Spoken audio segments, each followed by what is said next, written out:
Els últims mesos s'ha parlat molt del trasllat de seus empresarials fora de Catalunya com a conseqüència del procés independentista. No és una bona notícia, per descomptat, però molts dels que la repeteixen amaguen un fet, i és que aquest és un procés que fa molt de temps que dura, de molt abans que l'independentisme tingués rellevància. A finals dels 70, de les 250 empreses espanyoles més grans, només una de cada 5 tenien la seu a Madrid. 20 anys després, a finals dels 90, ja eren una de cada 2.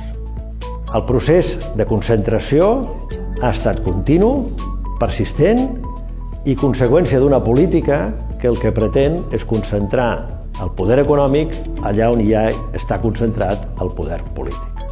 És molt significatiu que les empreses més insensibles al poder polític, com són les multinacionals, com SEAT, com BASF, com Nestlé, no hagin anunciat cap trasllat de seu i que tampoc no hagin fet les empreses autòctones més exportadores.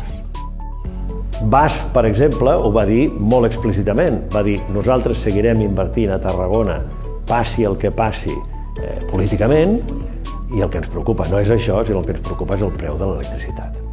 En definitiva, que en el pitjor dels casos, el que s'estaria produint és una acceleració d'un procés que seria inevitable, o que serà inevitable, mentre Catalunya formi part de l'estat espanyol i mentre l'estat espanyol persegueixi aquesta política de concentració del poder econòmic. El trasllat d'empreses no ens agrada, però tampoc no ens agradava abans i no l'aturarem pel sol fet de deixar de ser independentistes.